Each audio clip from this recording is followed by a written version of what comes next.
여러분 안녕하십니까? 지난해 디올백 사건 수사 국면에서 김건희, 윤석열 부부가 박성재 당시 법무장관에게 새벽 4시와 아침 8시에 차례로 똑같은 메시지를 보낸 사실이 확인됐습니다. 검찰 인사와 수사 관련한 동일한 내용의 메시지를 시간차로 보내며 정치적 이익 공동체인 두 사람이 한 몸처럼 법무장관을 압박한 셈인데요. 또 김건희 씨가 박 전 장관에게 전직 대법원장에 대한 수사를 압박하고 질책까지 하는 등 수사와 인사에 개입하며 검찰을 움직였다는 정황은 계속 드러나고 있습니다. 첫 소식 김지성 기자의 단독 보도입니다. 지난해 5월 2일 이원석 당시 검찰총장이 서울중앙지검에 김건희 씨 디올백 수수 의혹을 수사할 전담팀을 만들라고 지시했습니다. 그리고 사흘 뒤 김 씨는 박성재 당시 법무부 장관에게 검찰 관련 상황 분석이라는 글이 담긴 메시지를 보냅니다. 전담 수사팀 구성을 이 총장이 지시했는지 검찰국장에게 파악할 필요가 있다는 내용인 것으로 알려졌습니다. 그리고 불과 8일 뒤인 5월 13일 법무부가 서울중앙지검의 지휘부를 갑자기 교체했습니다. 어제 단행된 검사장의 인사는 제가 이에 대해서 더 말씀드리지 않겠습니다. 지휘부 교체 이틀 뒤 새벽 4시엔 김 씨가 다시 박 전 장관에게 속칭 지라시를 보냈습니다. 이원석 검찰총장이 사퇴 요구를 받은 뒤 항의성으로 김건희 씨에 대한 신속 수사를 지휘했고 결국 수사팀 지휘부가 교체됐다는 내용이었습니다. 그런데 4시간 뒤인 아침 8시엔 윤석열 전 대통령도 똑같은 지라시를 박 전 장관에게 보낸 걸로 확인됐습니다. 이 같은 정황을 볼 때 내란 특검은 윤 전 대통령 부부가 정치적 운명 공동체로 한 몸처럼 움직이면서 법무부 장관을 통해 검찰 인사와 수사에 개입했다고 의심하고 있습니다. 수상한 메시지는 또 있습니다. 박 전 장관에게 검찰 관련 상황 분석 메시지를 보낸 5월 5일 김 씨는 김명수 전 대법원장 수사가 2년이 넘도록 진행되지 않는다고 박 전 장관을 질책하는 취지의 메시지도 보냈다고 합니다.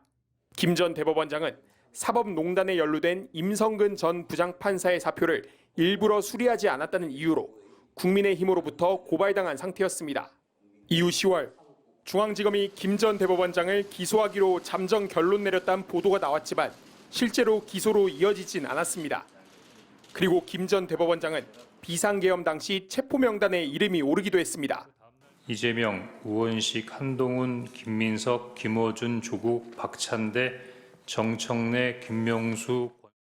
윤 전 대통령과 김 씨가 특정 인사들에 대한 적대적 인식을 공유한 것이 내란 사태의 원인 중 하나는 아닌지 규명이 필요해 보입니다.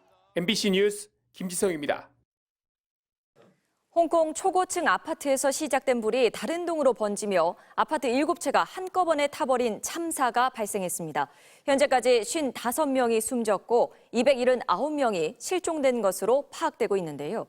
실종자들이 아파트에서 빠져나오지 못한 거라면 사망자 수는 지금보다 늘어날 수 있습니다. 베이징 이피리 특파원의 보도입니다. 어제 오후 3시쯤 보수공사 중인 건물과 건물 사이에서 불꽃이 보이기 시작합니다. 冇人咁警聰冇警聰嘅成棟大廈。喂，嗰啲工程人員做乜㗎？工地嗰啲。 불이 위로 번지는가 싶더니 건물 외벽을 따라 시뻘건 불 기둥이 하늘로 치솟고 나무 기둥들이 땅으로 우수수 떨어집니다.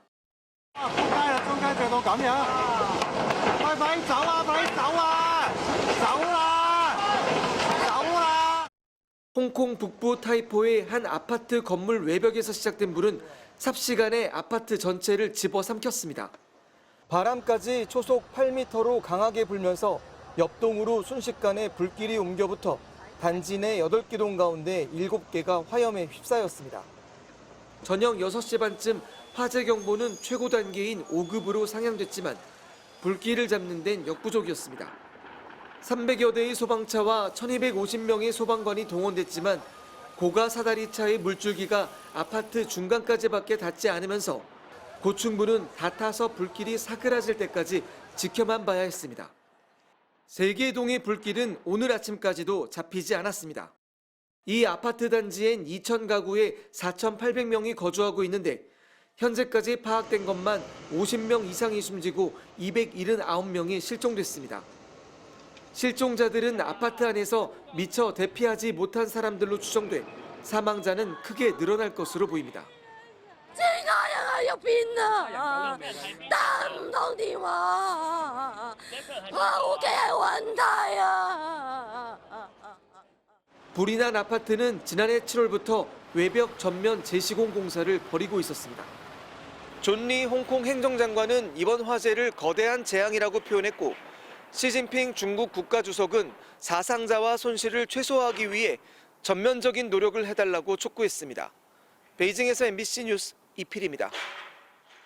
대리운전 기사를 폭행하고 차 밖으로 밀쳐내서 차량에 매단 채로 운전해 숨지게 한 사건과 관련해 CCTV 영상이 공개됐습니다. 사고 직후 현장에서 피의자는 자리를 뜬 채 대리운전 기사만 발견돼 대리기사가 사고를 낸 것으로 오인될 뻔했는데요. 피의자가 대리기사를 죽음에 이르게 한 이유는 차가 과속 방지턱을 넘다 덜컹거려서 자신을 깨웠다는 이유였습니다. 이혜연 기자가 단독 보도합니다. 어두운 새벽 대전의 한 도로변. 갑자기 흰색 차량이 멈춰 서더니 조금 있다 차 문이 열립니다. 운전석 밖으로 발이 나와 있었는데 몸싸움이 벌어지고 밖으로 모자도 떨어집니다. 대리운전 기사가 안전벨트에 묶여 차 밖에 매달려 있는데 차가 달리기 시작합니다. 차량은 사람을 매단 채 맞은편 차에 부딪혔지만 멈추지 않고 중앙선을 넘어 갈지자로 질주했습니다. 차량은 대리기사를 매단 채 1.5km가량을 달리다 이곳 도로 연석을 들이받고서야 멈춰섰습니다. 대리기사는 온몸을 크게 다쳐 병원으로 옮겨졌지만 끝내 숨졌습니다. 폭행이 시작되고 대리운전기사가 밖으로 내쳐질 당시 주변엔 차량들이 이를 목격했지만 경찰 신고는 이루어지지 않았습니다. 만취 상태인 차 주인은 경찰 조사에서 기억이 안 난다고 말했습니다. 하지만 경찰 조사 결과 당초 뒷자리에 타 자고 있던 차 주인이 앞자리로 넘어와 대리운전기사를 폭행했던 것으로 확인됐습니다. 차가 과속방지턱을 넘으면서 흔들려 자신을 잠에서 깨웠다며 폭행을 시작한 겁니다. 경찰이 CCTV를 확인한 결과 과속이나 난폭 운전은 없었습니다. 정속 주행을 하셨고 또 방지턱 넘을 때도 전혀 그런 거 없이 안전운행했고 정상적으로 운행을 했었는데 사고 초기 대리기사 혼자 차량 밖에서 발견돼 CCTV가 없었더라면 단순 사고로 처리될 수도 있었습니다. 그 교통사고로 현장 옆에 튕겨나오는 그런 흔적만 보이고 피의자는 현장을 이틀해서 사람이 없었습니다. 술에 취해 기억이 나지 않는다던 30대 남성은 경찰이 CCTV와 블랙박스 등 증거를 내밀자 그제서야 자신이 대리기사를 폭행하고 운전대를 잡은 사실을 시인했습니다. MBC 뉴스 이혜현입니다. 환경미화원들에 대한 양양군 공무원의 괴롭힘 사건과 관련해 경찰이 양양군청과 가해자 주거지 등을 압수수색했습니다. 이런 가운데 해당 공무원이 환경미화원에게 비비탄총을 쏘며 괴롭혔다는 추가 증언도 나왔습니다. 이하라 기자의 단독 보도입니다. 강원도 양양군의 한 아파트. 가해자인 양양군 공무원의 주거지에 경찰이 압수수색에 돌입합니다. 압수수색하시는 건가요? 모르겠어요. 변호사와 함께 집에 들어간 해당 공무원은 압수수색이 끝난 뒤 임의동행 형식으로 경찰 조사를 받았습니다. 경찰은 또 양양군청과 강연 면사무소 등을 압수수색해 CCTV 등을 확보했습니다. 이런 가운데 환경미화원 엽기적인 괴롭힘에 대한 추가 증언도 나왔습니다. 이른바 계엄령 놀이, 이불말이 폭행이 이루어졌던 환경미화원 대기실. 환경미화원과 기간제 근로자까지 10여 명이 쉬는 침상식 휴식 공간입니다. 8명이나 6명서 이렇게 생활을 하는데 일 끝나면 좀 쉬시고. 이곳에서 종종 음식 내기 게임이 이뤄졌는데 해당 공무원이 피해 환경미화원들에게 비비탄 총을 쐈던 겁니다. 그냥 아무 말 안 했는데 이제 뒤에서 쏘더라고요. 비비탄 총. 못 놓을 때마다 한 발씩 맞는 거라고. 비비탄 총은 공구함에 있었는데 게임 때마다 비비탄에 맞았지만 당시 이불말이 폭행을 당하던 시기라 괴롭힘이 익숙해 항의할 생각도 못했습니다. 비비탄 총 한 발씩 맞아 이거거든요. 그 사람의 모든 행위는 저희한테 통보해요. 그냥 이렇게 할 거니까 그렇게 알아. 하지만 보도 이후 괴롭힘의 증거인 비비탄 총이 현장에서 사라진 것으로 드러났습니다. 앞서 괴롭힘이 아니라 체력 단련, 단합 차원이라고 자신의 행동을 설명한 공무원은 이러한 행동이 놀이였다고 말했습니다. 저는 그리고 수시로 물어봤어요. 이렇게 노는 거 어때? 괜찮습니다. 재밌어요. 많이 웃었어요, 친구들하고. 정말 많이 웃었어요.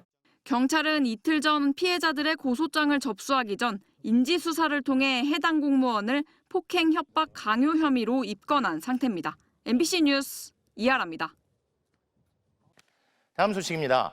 국회 폭력 사태를 일으켜 1심에서 벌금형을 받은 국민의힘 전현직 의원들에 대해 검찰이 항소를 포기하면서 폭력 사태에 연루된 현역 의원들 모두가 의원직을 유지하게 됐습니다. 구형량보다 훨씬 적은 형이 선고되면 항소해야 한다는 대검 지침을 따르지 않았는데요. 이승현 기자가 보도합니다. 검찰은 폭력 등 불법적 수단으로 입법 활동을 방해하는 행위로 죄책이 가볍지 않다면서도 항소를 포기했습니다. 항소 포기 이유로 크게 3가지를 들었습니다. 범행 전반에 대해 유죄가 선고된 점, 범행 동기가 사적 이익 추구에 있지 않은 점, 6년 가까이 장기화된 분쟁을 최소화할 필요가 있는 점을 종합 고려했다고 했습니다. 앞서 서울 남부지법은 특수공무집행 방해와 국회법 위반 등 혐의로 기소된 국민의힘 전현직 의원 등 26명에게 벌금형을 선고했습니다. 나경원 의원, 송원석 원내대표 등 현역 의원 6명 모두 국회법 위반 관련으로 선고된 벌금이 500만 원을 넘지 않아 1심에서 의원직 상실형은 면했습니다. 그런데 검찰 업무 처리 지침을 보면 이철규 의원을 뺀 나머지 5명은 항소 대상입니다. 검찰이 징역형을 구형했는데 벌금형이 선고돼 형종이 달라졌거나 선고 형량이 검찰 구형의 2분의 1 미만일 경우 원칙적으로 항소하도록 돼 있습니다. 지침을 따르지 않은 겁니다. 검찰은 대검과 수사팀, 공판팀이 심도 있게 논의한 결과라고 설명했습니다. 대검과 서울 남부지검은 항소 포기 언론 공지를 항소 시한을 7시간가량 앞두고 3분 간격으로 내놨습니다. 김태훈 서울 남부지검장도 오늘 오후 대검을 방문해 구자현 검찰총장 직무대행과 협의한 것으로 알려졌습니다. 앞서 대장동 개발비리 민간업자 사건 항소 여부에 대해서 신중히 판단하면 좋겠다는 의견을 전달한 정성호 법무부 장관은 이번 사건에는 관여하지 않았다고 법무부 측은 설명했습니다. 법무부 관계자는 의견을 일절 내지 않았고 아무 관여도 하지 않았다고 했습니다. 나 의원과 윤한흥 의원 등 피고인들은 속속 항소장을 제출했습니다. 나 의원은 민주당의 다수결 독재에 면죄부를 준 판결이라며 항소로 소수야당의 정치적 의사표시 공간을 넓히겠다고 항소 이유를 밝혔습니다. 검찰 항소 포기로 1심보다 무거운 형은 나올 수 없어 현역 의원 모두 의원직은 유지할 수 있게 됐습니다. MBC 뉴스 이승현입니다.